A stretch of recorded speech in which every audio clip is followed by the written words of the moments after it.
Olá, meus amigos e amigas, tudo bem com vocês? Meu nome é Rogério Rocha. Para quem já me acompanha aqui sabe que esse canal traz sempre coisas bacanas para vocês, filosofia e direito, e tem também pitadas de literatura, que é o que eu vou fazer hoje nesse vídeo especial com 14 livros que todo mundo deveria ler.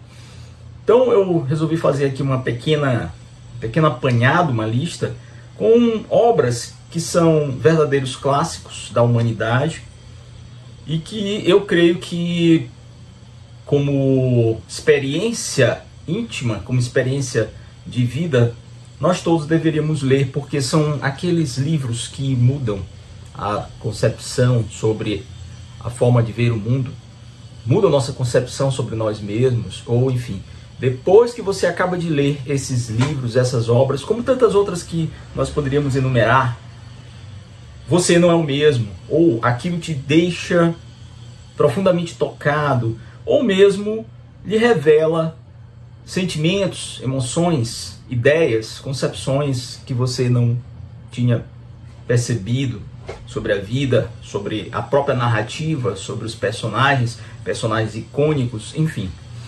Então eu vou começar essa lista de 14 obras que todos deveriam ler. São obras escolhidas a partir de critérios muito íntimos, muito pessoais, mas que têm o toque de serem obras imortais, obras clássicas, que transcendem a época em que foram criadas. Pois bem, então vamos começar aqui. Eu vou começar por uma obra da Emily Brontë, que é Wuthering Heights. Essa aqui é a minha edição inglesa que eu tenho, né? Da edição em inglês, que é nada mais nada menos que o nosso conhecido O Morro dos Ventos Uivantes. Está aqui a edição em português, em língua portuguesa, muito boa por sinal, com uma tradução excelente. Essa obra da Emily Brontë, que por si só já é uma personagem, né? A autora, que morreu com 30 anos, 31 anos, teve uma vida muito sofrida, muito difícil, e de certa forma faz-se refletir no Morro dos Ventos Uivantes, que é uma super história de amor, mas um amor romântico trágico, né? Então não é uma história que tenha final feliz, vamos dizer assim, sem querer entregar nada, mas dentro daquilo que a gente pode falar, traz elementos de uma paixão avassaladora, de questões que ligam a vida a escolhas que você tem que tomar e ao lado trágico da vida. Até hoje é muito lida, debatida. Existem pelo menos uns 2 ou 3 filmes baseados no Morro dos Ventos Uivantes, que é um romance, né? Uma obra que mostra esses tipos de paixões avassaladoras e trágicas. Eu recomendo a leitura. A segunda obra que eu acho que todo mundo deveria ler é essa daqui, de Goethe, Os Sofrimentos do Jovem Werther. Uma obra pré-romântica ou romântica de um escritor alemão que é um dos pais da língua alemã, né? Um dos grandes cultores da língua alemã, da literatura alemã. Goethe é sem dúvida um nome universal, não só alemão, e que escreve uma obra que teve um impacto muito grande na sociedade à época, inclusive levando muita gente a cometer suicídio. Sim, O Sofrimento do Jovem Werther é uma obra que tem muita poesia, que tem toques de filosofia, por que não dizer, instiga, leva você a pensar sobre a sua existência, sobre o que é ser feliz, sobre o que é amar, sobre o que é Deus, a religião, enfim.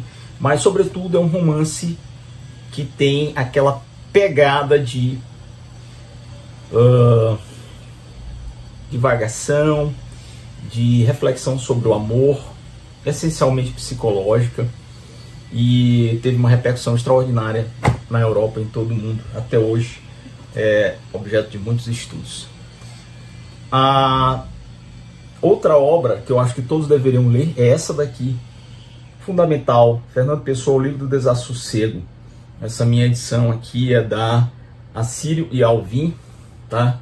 E o que falar de Fernando Pessoa, talvez um dos maiores poetas de todos os tempos no mundo. muito possivelmente.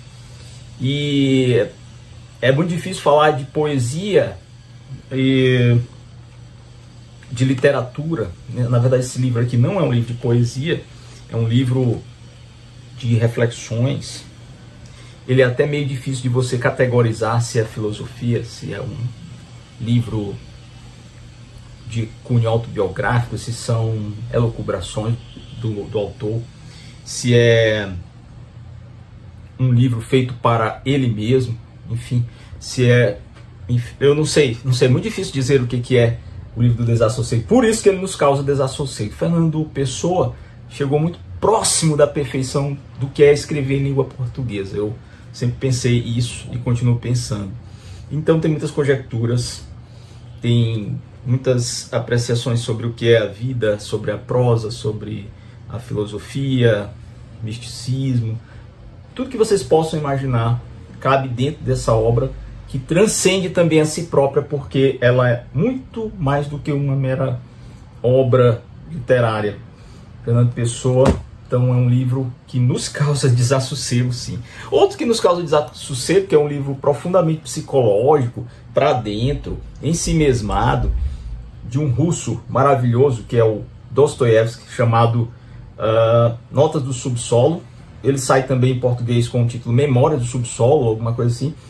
Mas desse escritor maravilhoso que é o nosso Dostoiévski.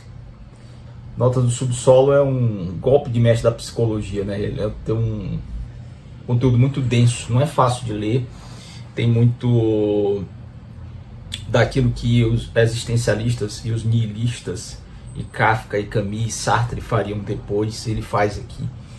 E é imprescindível a leitura desse clássico, também é um clássico, também de Dostoiévski, do nosso maravilhoso Dostoiévski, O Idiota, que é uma obra que foi escrita em 1868, teve uma elaboração muito complicada, e é um romance mais típico de Dostoiévski, que deixou também uma certa perplexidade no ar. O idiota do livro também é um personagem que nos leva a imensas reflexões, né? Porque ele é uma figura principesca, mas que tem uma beleza literária e dramática muito grande dentro da obra, dentro dessa narrativa. E a gente, como sempre, não sai ileso quando lê Dostoiévski. Você tem que pensar, você tem que pôr em dúvida a existência, em dúvida certos valores. E, como sempre, aquela pegada de psicologismo, de nihilismo que ele carrega. Outra obra que eu acho fundamental para a gente ler é O Médico e o Monstro, Dr. Jekyll and Hyde, do nosso escocês Robert Louis Stevenson, que eu tenho duas, né? No caso eu tenho essa versão aqui bilíngue, da Landmark, O Estranho Caso do Dr. Jekyll e Mr. Hyde, do Sr. Hyde, né? Tá em inglês, português, eu gosto de ler sempre para aproveitar e treinar o inglês, mas você encontra também na edição de bolso, um clássico de mistério e horror, que fala muito sobre ciência e o lado dúbio do ser humano, que é bom e é mal, né? Nos leva a questionar também até onde pode ir a ciência. Era uma época de revolução científica, de revolução industrial, de uma Londres bizarra, cinza, com muitos assassinatos, com o crescimento do número de crimes, taxa de crimes aumentando por causa das pessoas que saíam do campo e iam para Londres trabalhar nas fábricas.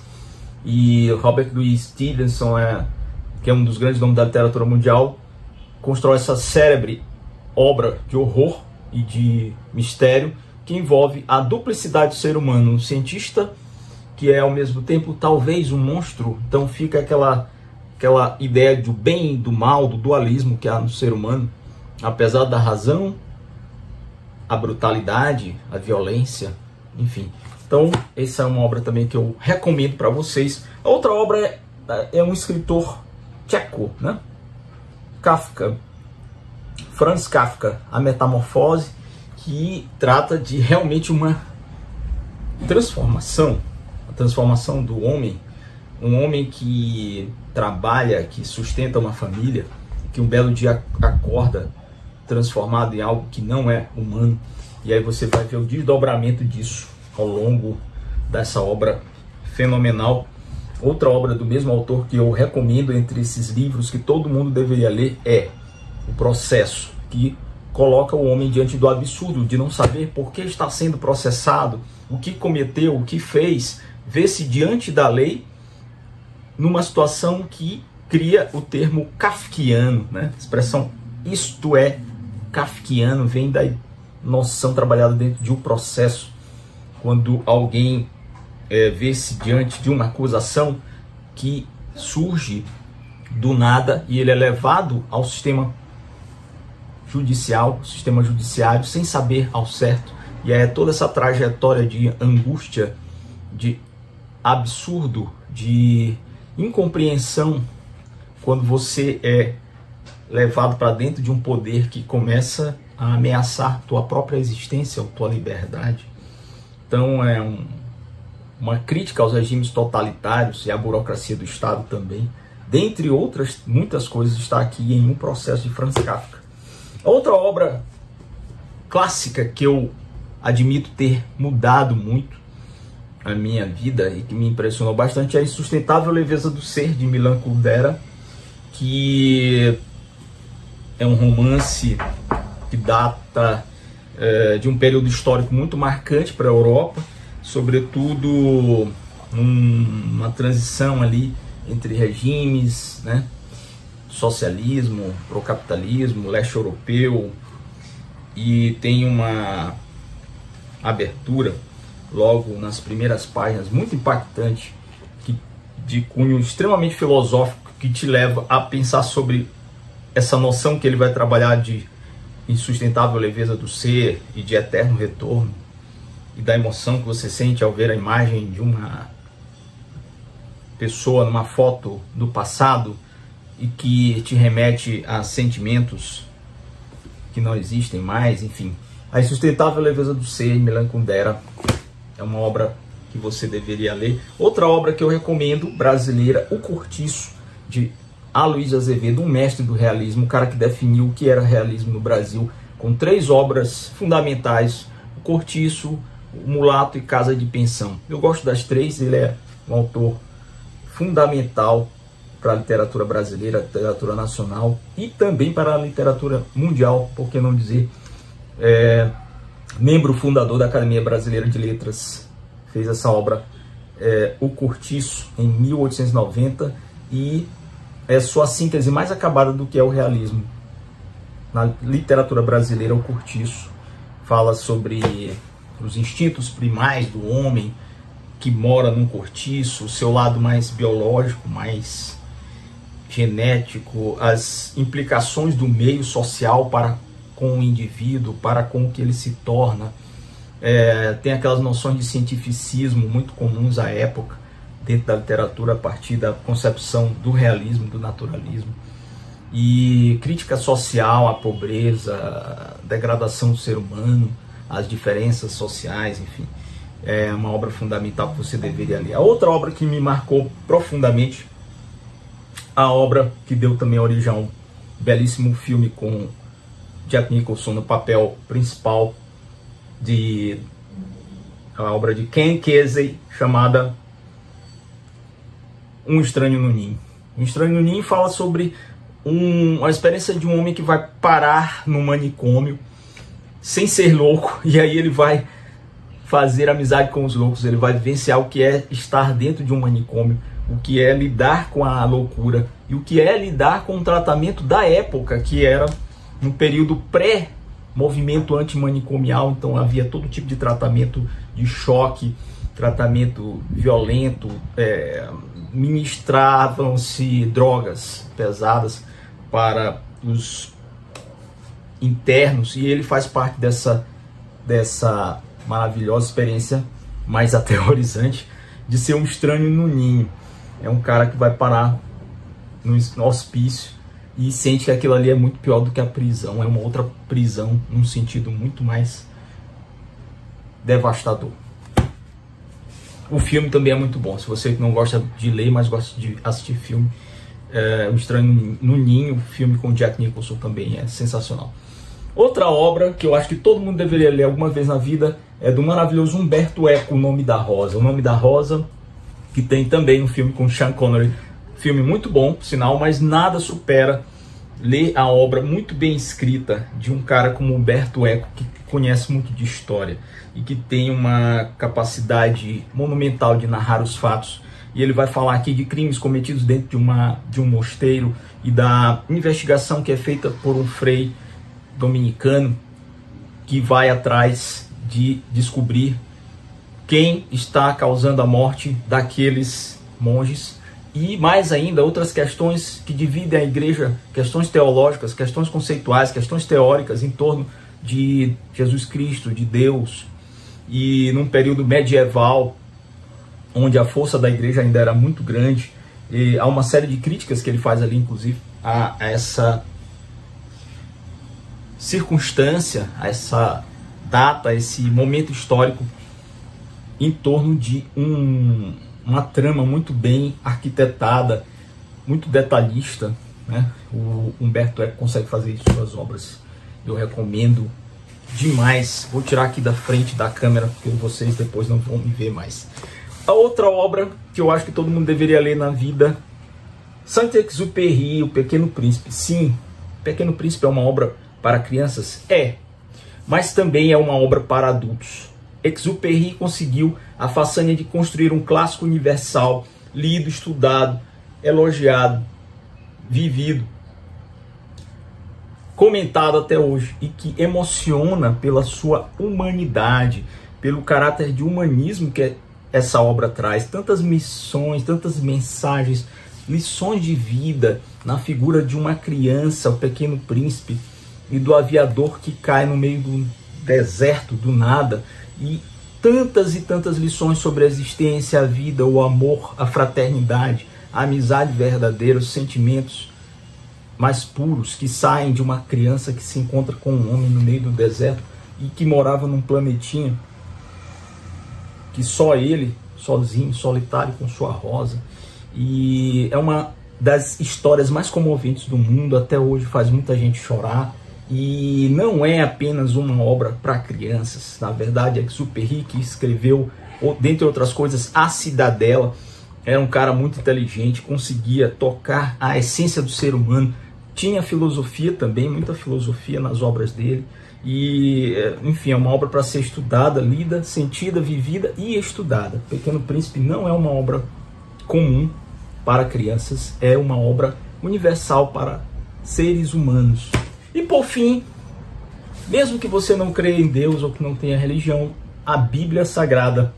Essa daqui é a minha edição, ganhei de presente de uma amiga, Alexandra Duarte. Ela me deu, ela é uma Bíblia bilíngue, né?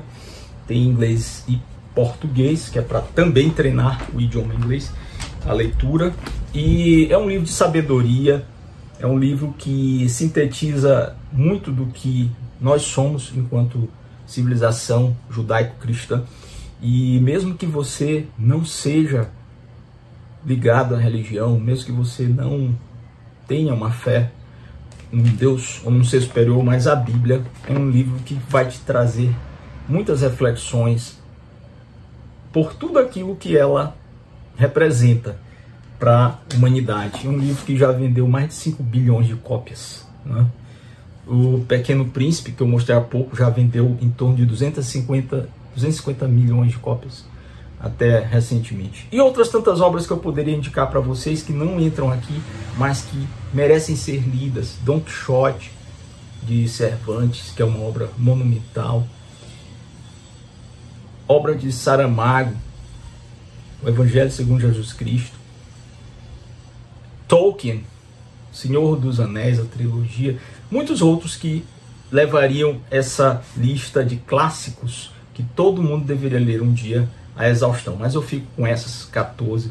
São coisas íntimas, são listas, é uma lista feita a partir de referências que me trouxeram estas obras e que forjaram também um pouco do meu trajeto como leitor, e que eu recomendo para você que gosta de uma boa leitura ao longo da vida, um dia parar para ler algumas dessas obras, se não todas.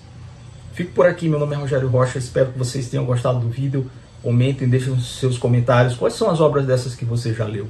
Já leu todas?